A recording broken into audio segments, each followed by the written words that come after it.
Hello and welcome back to Inside the USFL, a podcast giving you an inside look at the USFL from someone on the inside. To my right is Birmingham Stallions center Jordan McCray, 2-0 atop the league. We talked about before the season, worst odds to win it all, and I just said that's given me an opportunity to make more money, and I thank you for that so far. How's it going? How does it feel to be 2-0 so far? Feels really good, man. We're starting to gel as a team.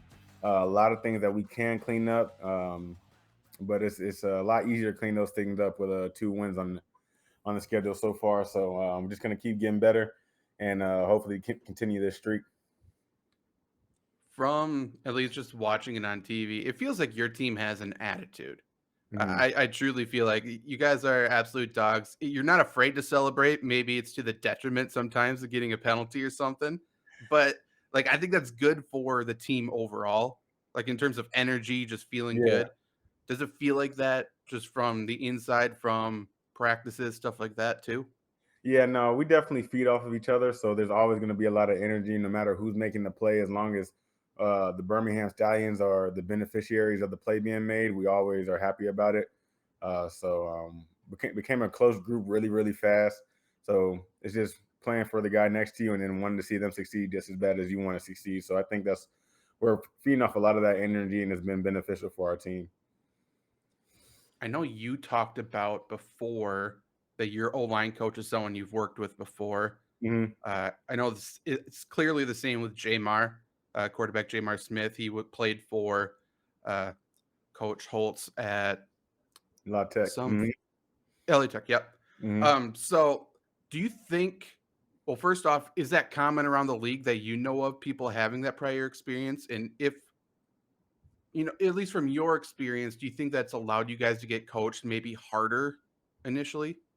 Um, I'm not sure how consistent that is with like other teams, but I'm sure it's happened in other places. Like you want to be with guys that you're familiar with and know their talent and know their capability as well as their limitations. And at least from our standpoint, with Coach Heimbach, it really has helped. I'm a guy that wants to be coached extremely hard. Like even if I'm doing really well, I want to know the little nuances, ways I can get even better in my game because nobody's perfect, but that's something that we can strive for. And he's definitely been helpful in doing that for me and all the other offensive linemen on our team. And the same It's with Coach also just, Jamar. right. Like it's also nice to know like what buttons to push, what buttons you can't push. Yeah, Uh, in terms of Jamar, they talked about how he came. I mean, they were mic'd up, so you can hear what Coach Holtz is saying and stuff. He comes to the sideline after an interception. Like it's basically like, let's cut the shit. Let's go to it. Like that guy wasn't there. Whatever it is, he knows that he can just get straight to business with them. yeah. For some other quarterbacks, I'm sure, like they've been together a month, so Yeah, it yeah. So it's kind of hard to be as tough on them because you don't want to push the wrong buttons or put a guy in the hole or anything like that. But having that prior experience definitely helps with coaching, I feel like. for sure, for sure. And I know you have gelled with your teammates. You live with some of your teammates in terms of on the offensive line. Hmm. You guys are gelling. You didn't play with any of them before. You said, does it feel like you guys have that good chemistry now, where you can call each other out on the field, or just overall, even just like pre-snap, just communication in the huddle communication? Does it feel like it's where it needs to be already? Yeah, no, I feel like it is. And a lot of the guys, we understand we're all trying to get better, trying to win as many games as we possibly can here, and then ultimately get to the highest level. And we all hold each other extremely accountable. And we all know that whenever we're telling somebody something is, even though it may come out angry or anything like that, we're just trying to get them better, which is going to get our team better. So that's the common ground that we have. So it hasn't been any type of like backlash from it. Right, right. Speaking of the game, if you guys didn't watch it, definitely go back and watch it. And Stallions versus the Gamblers, clearly the most exciting game of the weekend, high scoring game, back and forth, defensive touchdowns right away. First question on the game: how close were you to getting that tackle? You felt like you had him too. I know you No, did. I definitely did. I should have started running earlier. I thought he was going to get touched down, so that's why I kind of stopped. Then when I realized he got up it was like, yeah, if I would have just started running earlier, I definitely would have had it. So It I was got to make close. sure I continue throughout the entire play. It was close. The way they're filming it, all of a sudden it's like, oh, Jordan McKay's running from outside the frame. Like, oh my god, it's like the DK Metcalf interception. Like he's coming for him. It's close. Uh, so there obviously there were a bunch of turnovers. There were Hmm. defensive touchdowns in the game. When there's turnovers like that back to back, or just a bunch of them that kind of kills the momentum on your offense, but they weren't offensive line. It's not the line's fault, right? Hmm. In terms of maybe it's a fumble, maybe it's an interception. So when you go to the sideline, what is it you guys are doing? Like, is it just the O line's kind of keeping to themselves, figuring out their own stuff, while the quarterback, wide receiver, whatever, is figuring out why these mistakes occurred?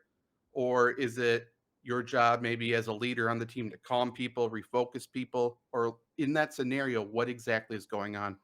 So we always go as the offensive line and sit by ourselves to talk about what happened the drive before, what's working well, what we need to fix up, and then after we get that, it's just encouragement, like offense, let's get it going, quarterback, receiver, running back, because we mess up too. So if a drive stops because of us, um, the guys are doing the same thing for us, getting us back right for the game, and we're going to the sideline, making sure we get the corrections, and it's I think with turnovers, it's easy to point out because obviously it's such a big play, but offensive line messes up as well. So we just got to make sure that we all stick together because if all of 11 of us are doing our part for a majority of the game, we're going to be successful. So we just got to make sure we fix the little mistakes we might have and then just keep it going for the next drive.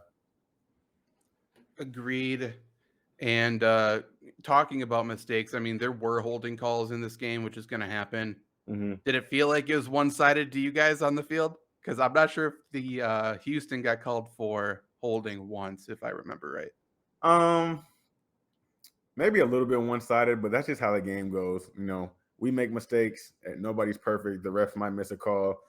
They missed some calls that we did actually hold. So and they didn't call it. So it's just the flow of the game. You just got to try to be as perfect as you can be, and then just not try not to put the game in anybody else's hand but your own.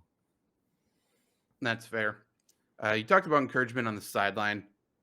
You guys look good coming out of halftime again. Hmm. It's been 2 weeks in a row now, and people always talking about halftime adjustments, and really, it's not that big of a thing usually. A lot of Hmm. times, people, using the bathroom, getting something to eat. That's basically what's going on at halftime. Yeah. But is there anything that has happened to refocus you guys or re-energize you guys at halftime? Because you do look a lot better coming out into the third quarter usually. We just have a little talk about what's been working well, what hasn't been, what our focus is going to be for the next half, the defenses that we're seeing, the coverages that we're seeing, and how we're going to attack them going into the second half. And halftime is extremely short in this league, so we just hydrate, have a little 3 to 4 minute meeting with our position coach and with Coach Holtz, and just make sure that we know that we got to come out on all cylinders because we have gone into every game, gone into every halftime this year in without the lead. So and getting the ball back, so we know we have to set the tone for the rest of the game when we go back out there. Right. I mean, it's worked. And also something that worked a lot better was running the ball in this game. Like you guys Hmm. ran the ball really well. The blocking was really good. But do you think just overall your success running the ball, do you think the timing was just better? Do you think it was a product of the opponent? Was it something you felt you did something different up front? I wouldn't say did different up front. All five of us, well, six of us, because we rotated at left guard this game, and did a really good job sustaining blocks. And then CJ and Tony just did a really good job finding the holes. Making our blocks right. It's not just on the offensive line. They made our blocks a lot better than they initially would have been a lot of times. And Jamar getting us into the right plays and stuff like that. It was a collective group. We did our part and they did theirs as well. So I think that's why we're a little bit more successful. So we're just going to try to build on that. When you rotate a left guard, obviously someone right next to you playing Mhm. center, does that do anything different for you in terms of communication, or is there anything that's tougher during the game when there's a rotating person there? Not too much because O'Shea and Tuck are both really good players. and that's who was rotating at left guard. And both of them have a great knowledge of the offense, skillful players. So it's not much of a change, honestly. Just making sure that we're all on the same page, still keeping the same line of communication, and making sure that we can just be fluent on the offensive line. Okay. Only other thing I have about the game, I believe, obviously Alex McGough out with a ankle injury. You had Jamar Hmm. at quarterback. Jamar probably a little bit more of a mobile guy, I would say Hmm. back there. Does that change anything for you guys in terms of protection or in terms of just blocking up front, knowing that the pocket could be moving? You don't know where he's going to go. You could tuck it and run. Does it change anything for you guys? No, not too much. Regardless of who's back there, just try to make sure we stay in front of the guy. Like, don't give him an edge or anything like that. Because I don't want to block thinking that okay, Jamar's gonna save my ass in case I mess something up. But yeah. So it really doesn't, at least for me, doesn't change much at all, to be honest. Okay. I have a question here from Bazaz on Reddit. Hmm. Are you worried about there being no bye week in the middle of the season, or is this even something that could be preferred to you?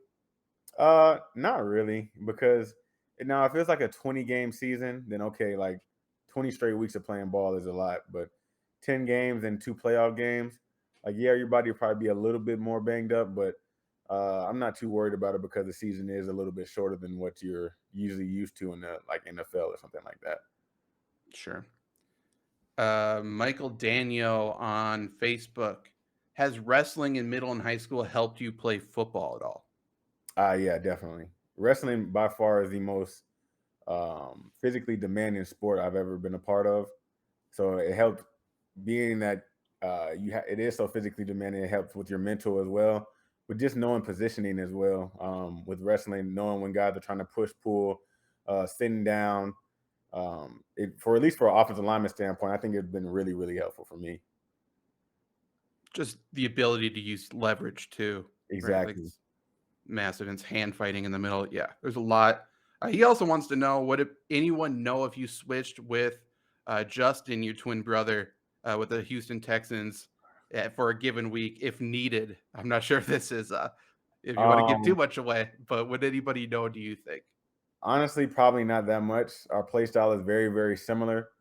Um, you'd have to really, really be trying to pay attention in order to notice the difference.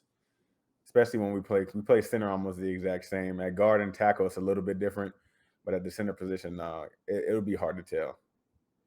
Okay. Sylvester Taurus on Reddit. Has there been a most impactful moment for you since joining the USFL so far? Um, Most impactful. That's a good question. I guess every next win is impactful. Like this win felt a little bit better than the week before, or we're starting to gel a little bit more. I felt like I played good in week one. I played even better this week, and just trying to build on that success. So the next one I'll probably say is the most impactful moment so far.